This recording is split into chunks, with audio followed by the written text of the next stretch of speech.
पता है, कुछ रास्ते सिर्फ मिट्टी और पत्थर के नहीं होते, वो यादों, अफसोस और कभी-कभी ना कहे गए दर्द से भी बने होते हैं। आज हम ऐसे ही दो रास्तों की कहानी में उतरेंगे, जहां गुजरा हुआ वक्त कभी मरता नहीं, बस अंधेरे का इंतजार करता है।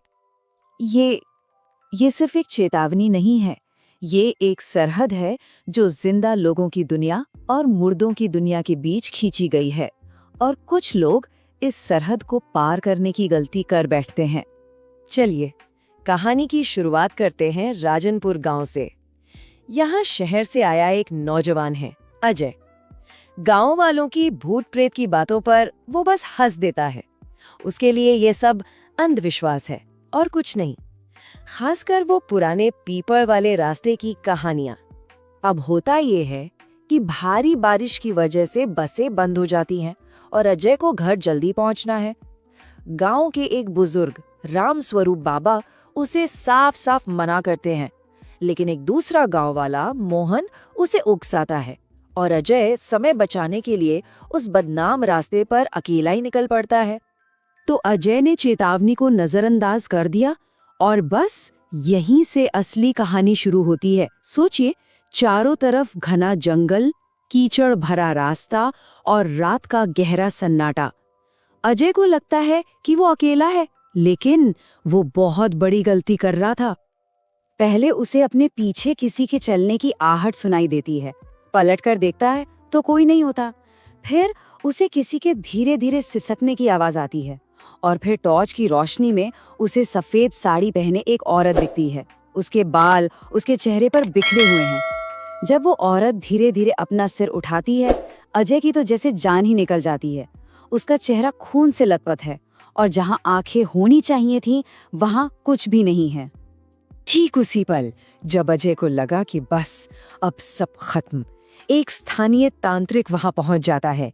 वो उस आत्मा का सामना करता है और उसे उसके नाम से पुकारता है, राधा। तांत्रिक अजय को बताता है कि आखिर ये पूरा मामला है क्या। राधा को इसी रास्ते पर उसके प्रेमी मोहन ने धोखे से मार डाला था। और ये मोहन कौन? अरे वही मोहन जिसने अजय को इस रास्ते पर भेजा था। तब से राधा की आत्मा अपने कातिल को ढूंढ रही है। और तभी अजय को ढूंढते हुए मोहन वहां पहुंच जाता है। उसे देखते ही राधा की आत्मा फुसफुसाती है, आखिर तुझे पा लिया। पेड़ की जड़ें अचानक मोहन को जकड़ लेती हैं और एक भयानक चीख के साथ जंगल में सब शांत हो जाता है। राधा का बदला पूरा हो गया था। लगा था कि चलो कहानी खत्म हुई, लेकिन 6 महीने बाद अजय को गांव से वापस बुलावा आता है। रामस्वरूप बाबा बताते हैं कि उस रास्ते पर खौफ लौट आया है और इस बार हालात पहले से कई ज्यादा बुरे हैं। इस बार राधा अकेली नहीं है।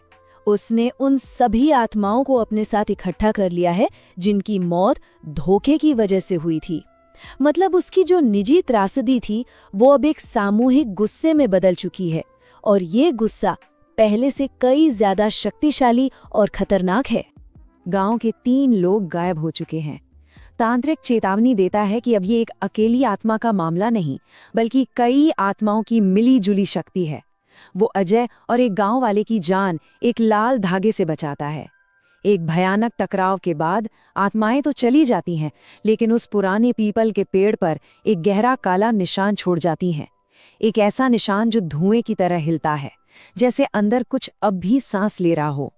चलिए, अब एक दूसरी कहानी पर चलते हैं। एक यात्री है आरुष। उसकी बस एक सुनसान जगह पर उसे छोड़कर चली जाती है। पास में उसे एक गांव दिखाई देता है, लेकिन उस गांव में एक अजीब डरावनी खामोशी पसरी हुई है। इससे पहले कि आरुष गांव में घुसे, एक अजनबी उसे चेतावनी देता है कि वो अंदर ना जाए। आरुष उसकी बात को अनसुना कर देता है, लेकिन गांव में घुसते ही जो वो देखता है उसके होश उड़ जाते हैं। एक औरत पेड़ पर उल्टी लटकी हुई पागलों की तरह हंस रही है। वो तुरंत समझ जाता है कि यहाँ कुछ बहुत ही ज्यादा गलत है। तो इस गांव पर ये श्राप लगा क्यों? कहानी है सन 1946 की। एक अंग्रेज वाइसराय की गंदी नजर गांव की एक लड़की रूपा पर पड़ती है। उसकी इज्जत बचाने के लिए उसका पिता रातों रात उसकी शादी किशन नाम के लड़के से तय कर देता है। लेकिन गांव का ही मुखिया अंग्रेजों को खबर कर देता है। उसी रात अंग्रेज सिपाही पूरे गांव को शादी के मंडप के साथ जिंदा जला देते हैं। तब से उन सभी की आत्माएं इंसाफ की तलाश में वहीं भटक रही हैं। आरुष को रात भर वही अजनबी बचाता है जिसका नाम था किशन। सुबह जब आरुष की आंख खुलती है तो उसे एक पुराना शादी का कार्ड मिलता है। उस पर लिखा होता है रूपा संग किशन 1946। मतलब जिसने उसे बचाया वो खुद 75 साल पहले मारा गया वही दूल्हा था। तो हमारे पास दो कहानियां हैं, एक बदला लेने वाली आत्मा की और एक पूरे के पूरे श्रापित गांव की। ये दोनों कहानियां सुनने में अलग अलग लगती हैं, लेकिन इनकी जड़ें एक ही गहरे अंधेरे सच से जुड़ी हुई हैं। चलिए दोनों को आमने सामने रख कर देखते हैं। राधा की कहानी में धोखा किसने दिया? उसके प्रेमी मोहन ने। और श्रापित गांव में गांव के मुखिया ने। एक जगह पर सिर्फ एक सड़क भुता है, दूसरी जगह पूरा गांव। राधा अपना निजी बदला चाहती थी, जबकि गांव की आत्माएं सामूहिक इंसाफ। लेकिन दोनों का मूल कारण एक ही है, धोखा। तो सबसे जरूरी बात यह है कि ये कहानियां सिर्फ भूतों के बारे में नहीं है, ये इस बारे में है कि कैसे कुछ जगहें धोखे, विश्वासघात और अनसुलझे दर्द की जीती जागती यादगार बन जाती हैं।